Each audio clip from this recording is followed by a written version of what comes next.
Hi Anuja, welcome to my channel.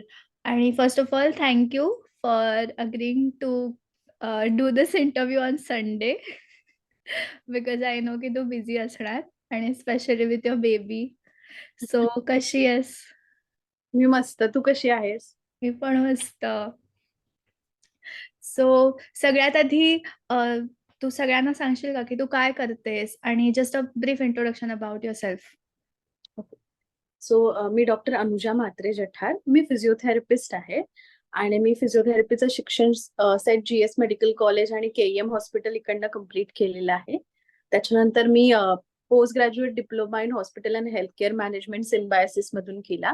त्याच्यानंतर मी 6 वर्ष Asian हार्टमध्ये काम केलं, जे BKCला आहे. It's a speciality heart institute. Joining मी अगदी ॲज अ नवीन पास आउट झालेले फिजिओथेरपिस्ट असं केलेलं आणि जेव्हा मी 6 वर्षांनी तेव्हा त्याच्यातून बाहेर पडले, तेव्हा मी coordinator of the physiotherapy and cardiac rehabilitation department होते. तेव्हा वा. खूप छान अनुभव होता की मी मुंबई मॅरेथॉन हँडल केलेली ॲज अ मेडिकल पार्टनर आहेत मुंबई मॅरेथॉनचे एशियन हार्ट. सो तेव्हा मुंबई मॅरेथॉनचं पूर्ण coordinator medical coordinator I was there. So तो पण एक खूप छान अनुभव होता. या व्यतिरिक्त आता मी माझं क्लिनिक आहे. It's a multi speciality rehabilitation centre. म्हणजे आपण पीडियाट्रिक टू जिरियाट्रिक म्हणजे असं म्हणू शकतो, आबालवृद्धांना आम्ही इथे केटर करतो. सो त्याचे बरेच स्पेशालिटीज आहेत, जसं की फिजिओथेरपी आहे, occupational therapy, speech therapy, psychology, counselling आणि स्पेशल एज्युकेटर. ऍक्च्युली पालकांना ना सगळीकडे धावावं लागतं जर खूप राईट. काही. सो आपण असा प्रयत्न केलेला आहे की रिहॅबिलिटेशन अंडर वन रूफ, म्हणजे एकाच रूफ अंडर पालकांना वेगवेगळ्या सुविधा उपलब्ध करून द्यायचे, डॉक्टर्स आणि त्यांच्या स्पेशालिटीज उपलब्ध करून द्यायचे की जेणेकरून त्यांच्यासाठी पण ते इझी जाईल. सो हे माझं सेंटर माहीमला. आणि त्या व्यतिरिक्त मी अलिया वर्जंग नॅशनल इन्स्टिट्यूट जे आहे बँड्राला, तिथे ॲज अ फॅकल्टी आहे आणि मुंबई युनिव्हर्सिटीमध्ये ही काम करते as a paper setter. Oh wow, या नवीन 2 गोष्टी मला माहित नव्हत्या. या या इंटरेस्टिंग. चालू झालेले आहेत प्रोजेक्ट. रिसेंटलीच आय थिंक तू चालू केलंस. Nice nice. सो तुझी जर्नी तर मला म्हणजे ऑलमोस्ट माहित होती, पण आणि खूप इन्स्पायरिंग पण आहे. स्पोर्ट्स स्पोर्ट्स स्पोर्ट्स रिलेटेड फिजिओसाठी तर तुला घरीच खूप छान हो. प्रॅक्टिस मिळत असते. आणि मुंबई मॅरेथॉनचं तू केलेलंस, I remember it it it must have been a really really nice experience. हो, ऑफकोर्स. कारण का मुंबई मॅरेथॉन मध्ये जवळजवळ आपल्याला 42,000 लोकांना केटर करावं लागतं. या. त्याच्यासाठी त्याचं खूप महत्वाचं असतं की या 42,000 लोकांना केटर कसं करायचं, त्यांना कसे ट्रीटमेंट प्रोव्हाइड करायचे. त्याच्यामध्ये पण माइल्ड, मॉडरेट, सिव्हिअर असे वेगवेगळे प्रकार असतात ना. म्हणजे बरोबर. सगळ्या काही खूप जास्त मेडिकल ट्रीटमेंट लागेल असं नाहीये. They are trained runners. पण काही बरोबर. एन्थुझियास्ट पण त्याच्यात पार्टिसिपेट करतात. किंवा असं होतं की बाहेरचं असं एवढं टेम्परेचर आणि ह्याच्यामुळे ना हीट स्ट्रोक आणि हे सगळ्या गोष्टी येऊ शकतात. मग बरोबर. त्याच्यासाठी व्यवस्था करायची आणि मग आपल्या नॉर्मल हीट जे क्रॅम्प्स वगैरे छोटे छोटे असतील तर हम्म. त्याच्यासाठी हे सगळं खूप मॅनेजमेंट ऍक्च्युली खूप इन्स्पायरिंग आहे. की एक मोठा आपला वेगळा इंटरव्ह्यू होईल हे जर मी तुला हा, मी सगळं आता तोच विचार करत होते. माझ्या डोक्यात अजून खूप प्रश्न आलेत. सो आपण आजसाठी एक टॉपिक ठरवलाय, बट हा एक टॉपिक आहे ज्याच्यावर आपण बोलू शकतो परत कधीतरी. प्लस तू जे म्हणालीस आता, म्हणजे आय न्यू की तू काय करतेस, पण आता जेव्हा तू आता फॉर्मली इंट्रोड्यूस करताना जे ते तुझ्या त्याच्या मागचा तुझा जो मोटिव्ह आहे तो मला खूप छान वाटला. की तू म्हणालीस की इट्स अ रिहॅबिलिटेशन सेंटर आणि त्यात तू म्हणजे आय न्यू, पण मी ह्यावर एवढा विचार कधी केला नव्हता की सायकोलॉजी आणि इतर हो. ऍस्पेक्ट सुद्धा इन्क्लूड करते. सो जॉईन झालेले आहेत. सो जर सायकॅट्रिक्स म्हणजे MD सायकॅट्रीसाठी जर कोणाला हेल्प लागत असेल लहान मुलांना तर ती पण तिथे दिली जाते. म्हणजे हे खूप एक इंटरेस्टिंग कोलॅबरेशन आहे की फिजिओ म्हणजे फिजिओथेरपिस्ट कडे लोक एका वेगळ्या दृष्टीने बघतात, पण फिजिओ प्लस दिस असं एकत्र मिळून तू जे हे करतेस, तर हे पण मला खूप इंटरेस्टिंग वाटलं. आणि आमची 10 जणांची टीम आहे आणि मला सांगायला आवडेल की सगळ्या फिमेल्स आहेत, सगळ्या स्त्रिया आहेत. We are rocking it. I know, I am sure. आपण यावर पण कधीतरी बोलूया आणि हो, नक्की तुझ्या माझ्या क्लिनिक एकदा तू ओव्हरव्ह्यू घेऊ शकते क्लिनिकचा. Exactly, exactly. मी ट्राय करेन. अजून कधी मी ऑफलाईन इंटरव्ह्यू घेतला नाहीये, पण नक्की आपण हे करू शकतो आणि मग तुझ्या बाकी टीम मेंबर्सना पण भेटू शकतो. आय एम शुअर त्यांच्याशी बोलायला पण म्हणजे त्यांच्याकडे पण सांगायला खूप काही असेल. जसं तू बऱ्याचदा ADHD बद्दल पण खूप काही टाकत असतेस आणि वेगवेगळे लहान मुलांचे इश्यू स्पेशल चिल्ड्रनसाठी पण काही गोष्टी तुम्ही करता, व्हिच इज अल्सो इन्स्पायरिंग. त्यावर पण आपण कधीतरी नक्की बोलू शकतो. सो हो. आज आपण ज्या टॉपिकवर बोलणार आहोत तो तो पण खूप इम्पॉर्टंट टॉपिक आहे of course. It is about post menopause female health, right? And you right. Told me की तुझ्याकडे बरेच पेशंट्स येतात विथ प्रॉब्लेम्स. तर त्याबद्दल तू काय सांगशील? म्हणजे कसे प्रॉब्लेम्स असतात आणि how do you like what do you do about it? As a physiotherapist ना मी केईएम पासून हे इश्यूज बघत आलेले आहे. केईएम मध्ये ते टर्शरी केअर हॉस्पिटल आहे. त्याच्यामुळे तिथे अगदी वेगवेगळ्या प्रकारचे लोकं येतात. सो त्यांचे प्रॉब्लेम्स थोडे वेगळे असतात. त्याच्यानंतर जे आता जे जास्त सेडेंटरी लाईफस्टाईल बसून जे काम करतात त्यांचे थोडे प्रॉब्लेम्स वेगळे असतात. पण ऑल टुगेदर जे पोस्ट मेनोपॉझल विमन आहेत किंवा पेरिमेनोपॉझल म्हणू शकतो, की ज्यांची मासिक पाळी आत्ता बंद होण्याच्या जवळ आहे किंवा बंद बरोबर. झालेली आहे. ते खूप वेगवेगळे प्रॉब्लेम्स फेस करत असतात, पण कधी असं डायरेक्ट बोलू शकत नाही. कारण का असं अशा त्या एका लाईफच्या त्या एका पॉइंटला आलेले असतात ना, की जेव्हा त्यांना मुलं पण हँडल करायची आहेत, ऑफिस पण हँडल करायचंय आणि मग मी माझे प्रॉब्लेम कुठे बोलू, काय सांगू? मग जेव्हा ते फिजिओथेरपी साठी कुठली पण बॅक पेन, नेक पेन ही अशी ट्रीटमेंट घ्यायला येतात ना, तेव्हा ते सगळं बोलून टाकतात. की आम्हाला हाही इश्यू आहे. पण आम्ही कोणाला सांगणार ना, कारण का मुलं पण आता या एजला आलेली आहेत, की मध्येच आहेत ती. आता त्यांचं पण बरोबर. आम्हाला एक घरात पण आम्हाला सगळं सांभाळायचं आहे. सो ह्याच्यामध्ये मी खूप अशा फिमेल्सला बघत आलेली आहे गेले 10-12 वर्ष. त्यांचे सगळ्यात मोठे प्रॉब्लेम म्हणजे बॅक पेन. हं. ओके. तर त्यांचं नेक पेन आणि गुडघ्याचं दुखणं. ही बरोबर. खूप जास्त असतं. पण असं पण नसतं, की त्याच्यामुळे पूर्ण बेड रेस्ट करावी लागेल. सो त्यांच्यामध्ये ते काय करतात, की थोडंसं काहीतरी थोडीशी मेडिसिन घेऊन कंटिन्यू करत राहतात किंवा थोडंसं कधी वेळ मिळेल तेव्हा फिजिओथेरपिस्टकडे येतात आणि थोडंसं काहीतरी एक्सरसाइज करून कंटिन्यू करत राहतात. पण ह्यामुळे त्यांना हे समजत नाहीये, की हळू वेअर एंड टेअर बॉडीचा तर होतच चाललाय. बरोबर. बरोबर? हे पोस्ट मेनोपॉझल किंवा पेरिमेनोपॉझल म्हणजे ज्यांची मासिक पाळी बंद होते त्यांच्याचमध्ये हे जास्त का आढळून येतं? कारण का ना आपल्या शरीरामध्ये हॉर्मोन्स असतात, बरोबर? त्या हॉर्मोनचं एक इस्ट्रोजनचं कव्हर असतं आपल्या फिमेल्सला सगळ्यांना. सो बोन प्रोटेक्टिव्ह पण आहे आणि कार्डिओ प्रोटेक्टिव्ह पण आहे. पण जसं-जसं आपण मेनोपॉजला येतो, तसं-तसं त्यात ते इस्ट्रोजन कमी होत जातो शरीरातला. राइट. ओके. आणि मग तो आफ्टर मेनोपॉज पूर्णपणे एकदमच कमी लिस्ट असतो किंवा संपून जातो. मग त्यावेळेला आपल्या बोनची काळजी कोण कोण घेणार? असं ओके. असतं. तर त्यासाठी आपल्याला आधीच प्रिपेअर राहायला पाहिजे. कारण का तोपर्यंत वेळ निघून गेलेला असतो. एकदा आपण त्या ह्याला आलं की. तर अशा बरोबर. बऱ्याच गोष्टी आहेत, की आपण आधीच करू शकतो, की जेणेकरून तुम्ही ह्या वयामध्ये जेव्हा येताय किंवा आता हं. सपोज तिथे पोहोचलेलं आहे.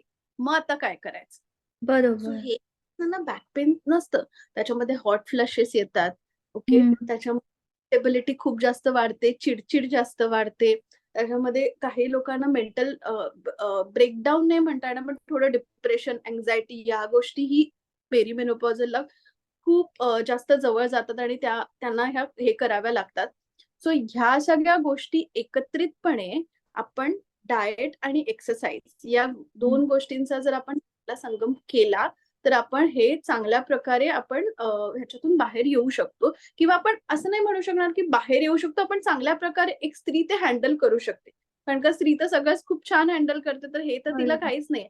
त्याच्यामध्ये काय होतं ना, की ती ते इग्नोर करत राहते. ओके. मला आणि मग मला हां. वाटतं, की म्हणजे बघ तुला कसं वाटतं? मला वाटतं, की बऱ्याच लोकांना म्हणजे बऱ्याचदा ह्या गोष्टी एकमेकांशी न बोलल्यामुळे बऱ्याच बायकांना हेही कळत नाही, की ते सगळ्या ह्यातनं जातात. त्यांना हेही कळत नाही, की हे जे आहे हे म्हणजे फक्त त्यांच्याबरोबर होत नाहीये, तर हे नाही होत वयामुळे किंवा अशा गोष्टी आहेत किंवा काही जे प्रॉब्लेम्स आहेत, जे स्टार्ट जेव्हा होतात, मला वाटतं की त्यांना ते रिअलाईज होत नाही की ते ते काहीतरी त्यांच्या इंटरनल चेंजमुळे झालंय.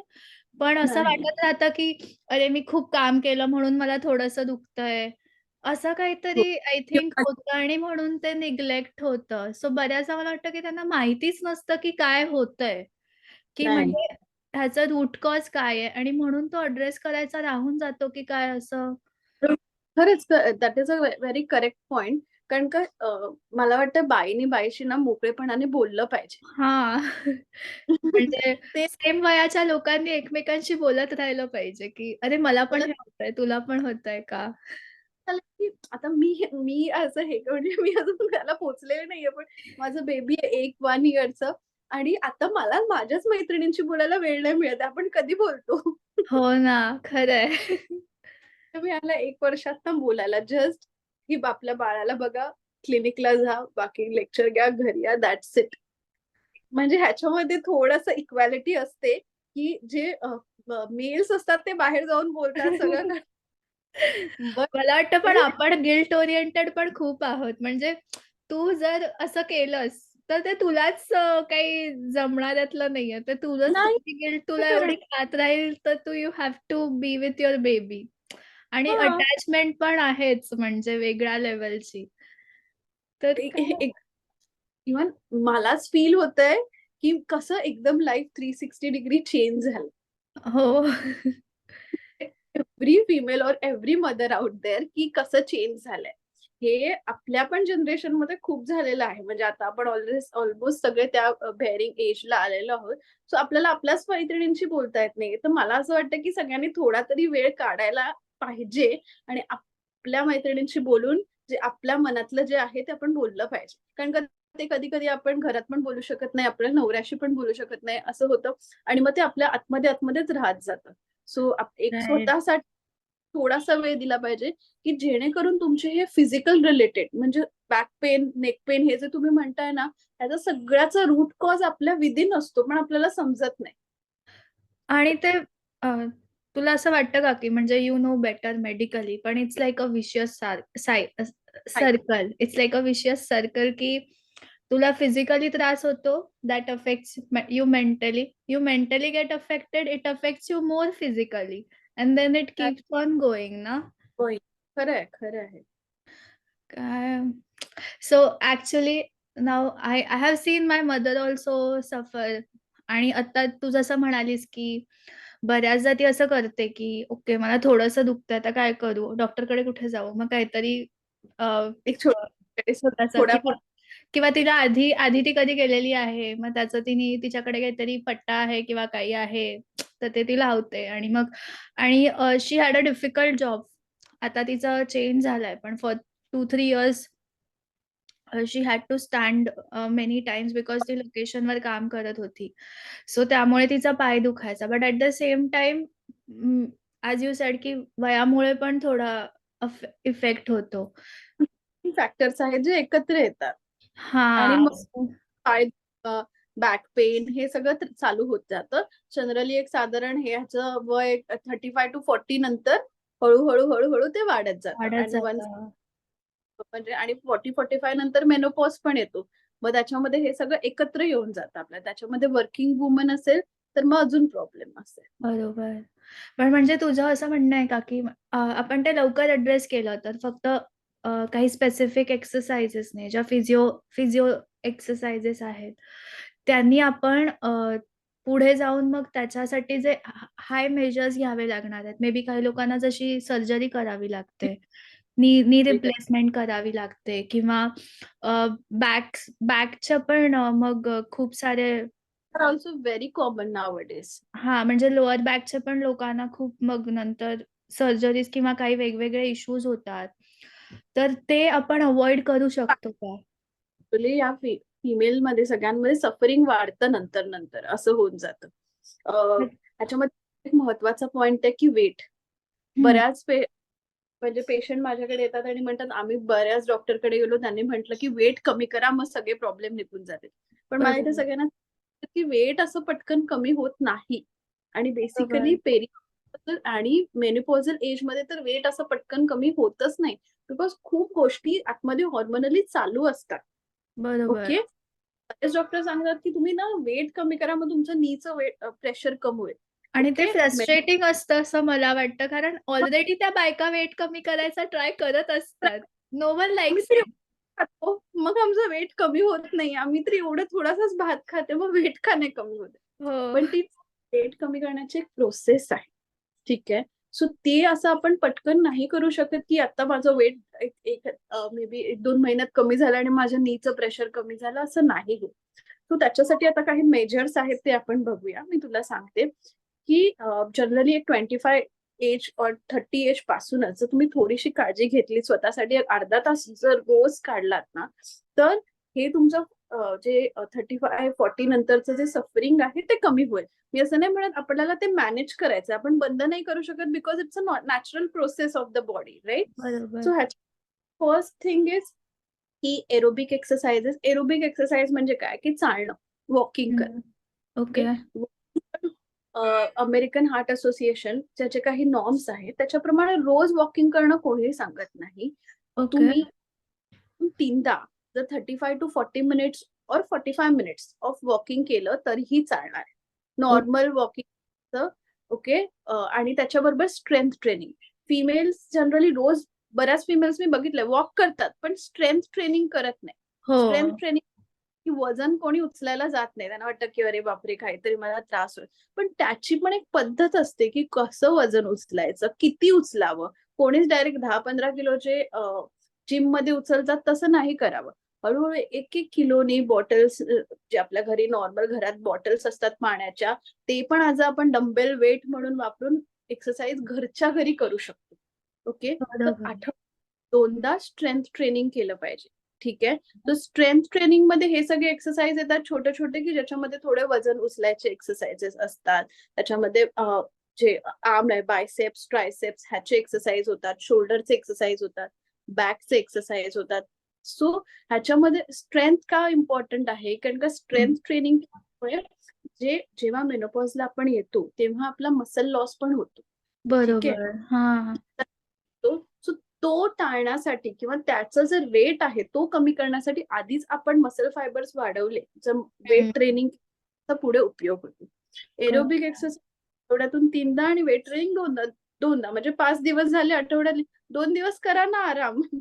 घरातली गोष्टी करायला तुम्हाला वेळ आहे ना. पण हे आपण अर्धा पाऊण तासाच्या गोष्टी तरी आपण ऍटलीस्ट 20-25 एज पासून सुरू केल्या पाहिजे, की जेणेकरून आपल्याला जेव्हा आपण 40ला पोहोचू तेव्हा आपल्याला ती ती स्ट्रेंथ असेल आपल्याकडे. त्याचबरोबर सेकंड गोष्ट म्हणजे आता एकदम प्रूव्ह झालेलं आहे, की शुगर इज डिझास्टरस. म्हणजे शुगरमुळे खूप प्रॉब्लेम होऊ शकतात. अगदी आपल्या सगळ्या सिस्टीमला शुगर इफेक्ट करू शकते. म्हणजे फक्त डायबिटीस आहे म्हणून शुगर खायची नाही असं नाहीये. स्किन पासून सगळ्या गोष्टीला शुगर इफेक्ट करते. स्किन, मसल्स, बोन या सगळ्या गोष्टींवर. तुमचं वेट सगळ्यात मोठा कल्प्रिट आहे, की वेट कमी होत नाही तर, कारण का आपण म्हणतो, की अरे मी तर शुगर जास्त घेत नाही. पण आपल्या घरी घरी आपण आपल्या इंडियन डाएटमध्ये कार्बोहायड्रेट जास्त असतात ना, चपाती, भात सगळंच आपण खातो. तर बरोबर. त्याच पण तो काय म्हणतात त्याचं थोडंसं बॅलन्स ठेवला पाहिजे. सो 2 गोष्टी आहेत. आणि एकतर शुगर शुगर म्हणजे शुगर ॲडेड म्हणजे शुगर साखर, हां, ॲडेड शुगर, पण आपल्या बाकी गोष्टींमध्ये पण शुगर असते. बरोबर, असतेच ग्लुकोज ऑलरेडी. असतं. त्यामुळे ही शुगर आपल्याला कमी केली पाहिजे, कारण आपण नकळतपणे बाकी ठिकाणाहून इनटेक घेत असतो. हे येतच बऱ्याचदा असतो. माहीत नसतं. लोकांच्या लक्षात येत नाही. हां. जे आपण कोका-कोला आणि हे सगळं पितो त्याच्यामध्ये शुगर असते. त्याच्यानंतर जे वेफर्स वगैरे खातो त्याच्यामध्ये तर भरभरून सगळ्यात सगळे कुठल्याही जे पॅक्ड फूडमध्ये शुगर असतेच. मध्ये शुगर असते. सो त्यामुळे आपण एक्स्ट्रा अजून नाही खायला पाहिजे. असं आहे की हां. मेंटेन केली पाहिजे. कारण शुगर फक्त डायबिटीज असलेल्या लोकांनीच कमी करावी असं नाहीये. सगळ्यांनीच त्याच्यावर नियंत्रण ठेवलं पाहिजे. आणि स्ट्रेंथ ट्रेनिंग महत्वाचं आहे, कारण का वॉकिंग करताना मी खूप बायकांना बघितलंय, पण स्ट्रेंथ ट्रेनिंग नाही करत. हां, हा तू खूप एक इम्पोर्टंट मुद्दा बोललीस. म्हणजे मला पण वाटतं, की बऱ्याच लोकांचं ह्याकडे कधी लक्ष गेलं नसेल, की मसल मसल मास आपण वाढवलं पाहिजे. फर्स्ट म्हणजे तू ऐकलं असेल बोन डेन्सिटी. हा, बोन डेन्सिटी पण मेंटेन करायला हे खूप महत्वाचं असतं, कारण का कसं होतं ना की बोन डेन्सिटी आफ्टर मेनोपॉज कमी व्हायला लागते. मग ते बरोबर. ऑस्टिओ हो, बोन आणि त्याच्यानंतर पुढे कुठे पडला तर त्याच्यामध्ये लगेचच फ्रॅक्चर होतं. चान्सेस वाढतात. म्हणून दोन गोष्टी आहेत की मसल स्ट्रेंथ आणि बोन डेन्सिटी आपली याच्यामध्ये वाढते स्ट्रेंथ ट्रेनिंग. ओके, हे मलाही माहित नव्हतं. म्हणजे हो, मला हे माहित नव्हतं की बोन डेन्सिटी सुद्धा स्ट्रेंथ. आणि सो आता जे ऑलरेडी पोस्ट मेनोपॉज पिरियड मध्ये आहेत, ज्यांचा मसल लॉस झालेला आहे, ज्यांना ऑलरेडी वेट अफेक्ट झालेला आहे, ते लोक सुद्धा स्ट्रेंथ ट्रेनिंग कडे वळू शकतील का? ऑफकोर्स करू शकतात. 100% करू शकतात. स्ट्रेंथ ट्रेनिंग 70 to 75 इयर्स पर्यंत आरामात करू शकतात. पण ते किती करावं त्याचे पण काही हा, नॉर्म्स आहेत, रूल्स आहेत. ते एकदा डॉक्टरला भेटूनच तुम्ही फिजिओथेरपिस्ट कडे हे करूनच कन्सल्ट करून एकदा तरी केलं पाहिजे. नंतर तुम्ही तुमचं करा, असं काही नाही. कळलं. कारण असं नको व्हायला की काहीतरी करायला गेलं आणि एक्स्ट्रा डॅमेज झाला. कारण का कोणाला ऑलरेडी अंडरलाईन नी प्रॉब्लेम असेल तर मग काही नीची एक्सरसाइज त्या स्ट्रेंथ ट्रेनिंग मध्ये पण आपण करू नये ना. मग ते माहिती बरोबर. पाहिजे बघ म्हणून. एक शेवटचा प्रश्न मी तुला विचारते, कारण मला अचानक तो असा पटकन सुचलाय. की जसं बाकी गोष्टींसाठी फुल बॉडी चेकअप असतं, बरोबर? की आपण जातो, ब्लड टेस्ट करून घेतो, हार्ट टेस्ट करतो. तसं जे अदरवाईज तुम्ही ज्या गोष्टींसाठी लोकांना हेल्प करता, त्याच्यासाठी तुमच्याकडे येऊन एक असं तुम्ही चेकअप करता का? की like, is there a process like हो, दॅट जिकडे? ह्याच्यामध्ये कसं असतं ना, आम्ही it's not like a full body checkup. म्हणजे हां, ह्याच्यामध्ये आमचे पेशंट आहेत ते 6 मंथली किंवा 1 इयरली फॉलोअप करतात आणि हां. त्याच्यामध्ये त्यांचे सगळे जे मसल्स आहेत, त्यांचे बोन आहेत, ह्याची हेल्थ चेक केली जाते. किती टाइटनेस वाढला आहे, काय झालेलं आहे, की अजून आपण ह्याच्यासाठी काय मेजर्स घेऊ शकतो, की जे आधी एकदम जास्त जे नी बर पेन किंवा बॅक पेन होते ते परत येऊ नये म्हणून. पण तो खूप बरोबर. चांगला हां, मी त्याच्यावर विचार करेन की असंही आपण करू शकतो, की full body checkup in a physiotherapy field also we can think about it. For the हां, कारण हे जे मी आता करतोय ते फक्त क्लिनिकसाठी करतोय जे आमचे पेशंट्स आहेत. पण फॉर बरोबर. Population also I think he काळाची गरज बनली आहे आता. हां, कारण का कारण आता तू बोललीस ना, की नीज थोडे लाइक अंडरलाईन नी प्रॉब्लेम आहे. तर आता तो तुझा काही अ, दुसऱ्या हेल्थ दिसणार चेकअपमध्ये नाही आयडेंटिफाय होणार. तर म्हणून मला तो प्रश्न असा सुचला, की मे बी तुम्ही ते आयडेंटिफाय करू शकता. तर मग ते लोकही तुमच्याकडे त्या त्या पण प्रोसेससाठी येतील आणि मग ते प्रिकॉशन घ्यायला सुरू करतील. Something like that. नाही, मी नक्की याचा विचार करेन. नव्हता केला. नक्की, नक्की. सो अनुजा, आय थिंक खूप काही अजून बोलू शकतो आपण या विषयावर सुद्धा, असं मला रिअलाईज झालं. पण की टेकअवेज मला वाटतं आजच्या आपल्या गप्पांमधनं असे आहेत, की एकतर बायकांनी एकमेकांशी बोललं पाहिजे. सो त्यांना लवकर आयडेंटिफाय होईल, की they are going through the same things, आणि मे बी एकमेकांबरोबर ते मेजर्स पण शेअर करू शकतील. दुसरं म्हणजे मसल ट्रेनिंग, ज्या आणि it should start as early as possible, like 25-30 years एजपासनं. आणि थर्ड यू सेड इज जसं sugar control. You have diabetes or you don't have diabetes, control your sugar. म्हणजे फ्युचरमध्ये जाऊन मग पोस्ट मेनोपॉज और पेरीमेनोपॉझल एजपासनं तुम्हाला हेल्प करेल. आहे ऑलरेडी. असं दोन्ही बायका आहेत ना आपल्याकडे. नाईस. सो मी तुझे डिटेल्स शेअर करीन. सो अनुजाचं क्लिनिक आहे, जसं ती म्हणाली, माहीमला. तर तुम्ही नक्की तिला व्हिजिट करू शकता, तिला कॉन्टॅक्ट करू शकता. आणि ॲज यू सॉ की ती खूप छान एक्सप्लेन करते आणि तिला खूप नॉलेज आहे आणि तिने खूप काम केलंय. सो त्याच्यामुळे तिचा एक्सपिरियन्स तेवढा असल्यामुळे ती नक्कीच तुम्हाला खूप चांगली हेल्प करू शकेल. सो नक्की, नक्की, नक्की reach out to her, right? Thank you thank you. आणि आपण परत भेटू आणि होपफुली हो, आपण परत अजून गप्पा मारू थोड्या वेगळ्या विषयांवर. आणि मी तुला माझ्या क्लिनिकमध्ये पण एक्सपेक्ट करते. ये एकदा. Yes, yes, yes. नक्की. कधीतरी प्लॅन करून आपण तुझं क्लिनिक पण व्हिजिट करू. Sure. Thank you so much Anuja, संडेला एवढा वेळ दिलास आणि तुझी बेबी आहे, तू काम आणि बेबी ऑलरेडी बॅलन्स करतेयस, त्यात तू हे पण केलंस त्यासाठी seriously, sincerely thank you. I am really grateful आणि it was really fun talking to you and I am sure सगळ्यांना पण खूप आवडलं असेल. Thank you. Bye. Thank you. Bye.